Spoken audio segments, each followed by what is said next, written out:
ഈ കാണുന്നത് എന്താണെന്ന് വെച്ചാൽ ഞാൻ ഫാഷൻ ഷോയുടെ സോങ് എഡിറ്റ് ചെയ്യുവാണ്. അതെ ഗൈസ്, ഫാഷൻ ഷോ. ഞാൻ സ്റ്റുഡൻസിനെയും കൊണ്ട് ഇന്നൊരു ഫാഷൻ ഷോയ്ക്ക് പോവാണ്. ഞാനല്ല, ഞങ്ങൾ. എൻ്റെ ഭർത്താവിനാണ് എന്നെ കോളേജ് വരെ ആക്കാനുള്ള ഇന്നത്തെ ഡ്യൂട്ടി ഞാൻ കൊടുത്തേക്കുന്നത്. എന്താല്ലേ, ഭർത്താവുള്ളതുകൊണ്ട് ഇങ്ങനെയൊക്കെ ഒരു ഗുണമുണ്ട്. എങ്ങനെയുണ്ട് എൻ്റെ ഔട്ട്ഫിറ്റ്? എങ്ങനെയുണ്ട് ഗൈസ്? കൊള്ളാമല്ലോ? അല്ല, എനിക്ക് കൊള്ളാം, നിങ്ങൾക്ക് കൊള്ളാമെന്നുള്ളത് കമൻറ്റ് ബിലോ. ഓക്കെ, ഞാൻ ഇന്ന് എൻ്റെ ചെറിയൊരു ഔട്ട്ഫിറ്റ് ഇത് പറഞ്ഞു തരാം. ഇത് എൻ്റെ ബാഗ്. ഈ ബാഗ് എനിക്ക് വെഡ്ഡിങ്ങിന് എൻ്റെ സ്റ്റുഡൻസ് ഗിഫ്റ്റ് ചെയ്യുന്നതാണ്. അവർ പറഞ്ഞത് ഈ ബാഗ് കണ്ടപ്പോൾ മിസ്സിനെ ഓർമ്മ വന്നതാണ്. എന്താണോ എന്നെ ഓർക്കാൻ. എന്തായാലും കൊള്ളാം, നൈസ് ബാഗാണ്. എന്തിൻ്റെ കൂടെയും പെയർ ചെയ്യാൻ പറ്റും.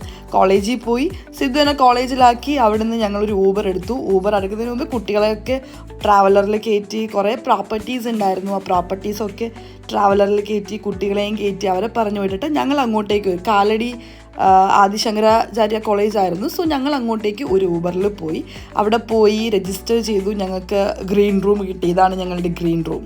അവിടെ ഗ്രീൻ റൂം കിട്ടിയപ്പോൾ ഞാനും രഞ്ജു മിസ്സും മെഗാ മിസ്സും കൂടി എന്ത് വലിയ ക്ലാസ്സാണ്, ഇങ്ങനത്തെ ക്ലാസ്സൊക്കെ ഞങ്ങൾക്ക് ഉണ്ടായിരുന്നെങ്കിൽ എന്നുള്ള രീതിക്ക് പറഞ്ഞുകൊണ്ടിരിക്കുമായിരുന്നു. ഇത് കുട്ടികൾ പ്രോപ്പർട്ടി കൊണ്ടുവന്ന വീഡിയോ ആണ്. എന്തായല്ലേ, എന്തോ പൊതിഞ്ഞു കൊണ്ടുപോകുന്ന പോലെ. കാരണം പ്രോപ്പർട്ടീസ് സ്റ്റേജിൽ കയറുന്നവരാരും കാണാൻ പാടില്ല എന്ന് നമുക്ക് നിർബന്ധം ഉണ്ടായിരുന്നു. പിന്നെ ഷോ എന്ന് പറയുമ്പോൾ നമ്മൾ ഈ സെയിം തിങ്, ക്ലിയോപാട്രയാണ് ഞങ്ങളുടെ തീം വന്നത്. ഈ സെയിം തിങ് ഞങ്ങളൊരു കോളേജിൽ ചെയ്തിട്ടുണ്ട് എന്നുണ്ടെങ്കിലും അതിൽ കുറേ കുട്ടികൾ പാസ് ഔട്ടായി പോയി. അപ്പോൾ ഞങ്ങൾ ആ സാധനം തന്നെ ഒന്ന് ഇംപ്രവൈസ് ചെയ്തിട്ടാണ് ചെയ്യുന്നുണ്ടായിരുന്നത്. സോ കുട്ടികൾക്ക് ശരിക്കും പറഞ്ഞാൽ ഫസ്റ്റ് ടൈം ആണോ എന്ന് ചോദിച്ചാൽ അല്ല, പക്ഷേ ഫസ്റ്റ് ടൈം ആണോ എന്ന് ചോദിച്ചാൽ ആണ്. കാരണം ഒരുപാട് പ്രോപ്സും അതുപോലെ തന്നെ കുറച്ച് ഗാർമെൻറ്റ്സിനൊക്കെ ചേഞ്ച് ഉണ്ടായിരുന്നു. എന്ത് പാടാ അല്ലേ ഒരു ഫാഷൻ ഷോയുടെ. നിങ്ങളൊരു ഷോ ഫ്രണ്ടിൽ നിന്ന് കാണുന്നു, പക്ഷേ ആ ഷോയുടെ ബാക്കിലുള്ള പാടുകളായി കാണുന്നത്.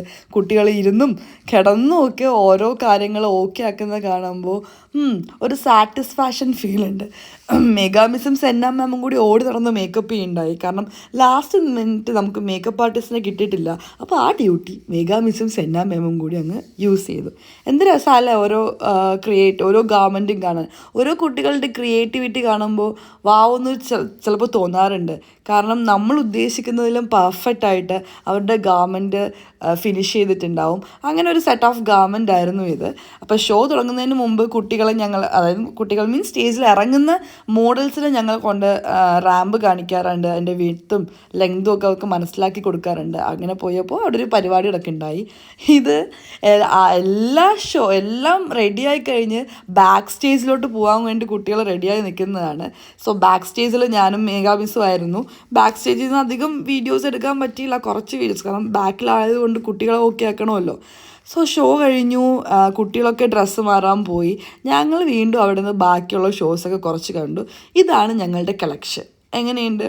ഒരുപാട് കഷ്ടപ്പെട്ടിട്ടുണ്ട് ഈ ഒരു ഹാൻഡ് വർക്കും അതുപോലെ തന്നെ ഗാർമെൻറ്റിൽ ഇത്രയും ഫിനിഷ് ചെയ്തെടുക്കാൻ കുട്ടികൾ ഒരുപാട് വർക്ക് ചെയ്തിട്ടുണ്ട്. എനിക്ക് തോന്നുന്നു ഒരു 2.5 ആഴ്ച കൊണ്ട് അവർ ഇത്രയും ചെയ്തെടുത്തിട്ടുണ്ടെങ്കിൽ അതൊരു ഭയങ്കര വലിയ എഫേർട്ട് തന്നെയാണ്. സോ ബാക്കിയുള്ള ഷോസും ഒരു ഫോട്ടോസും വീഡിയോസും കണ്ടിട്ട് ബാക്കിയുള്ള ഷോസ് ഞങ്ങൾ എന്ത് ചെയ്തു, കണ്ട് തീർത്തു. ഒരുപാട് ഷോസ് ഉണ്ടായിരുന്നു. മീൻസ് ഒരു വാവ് ഫാക്ടർ ഷോസും കൊറിയയും.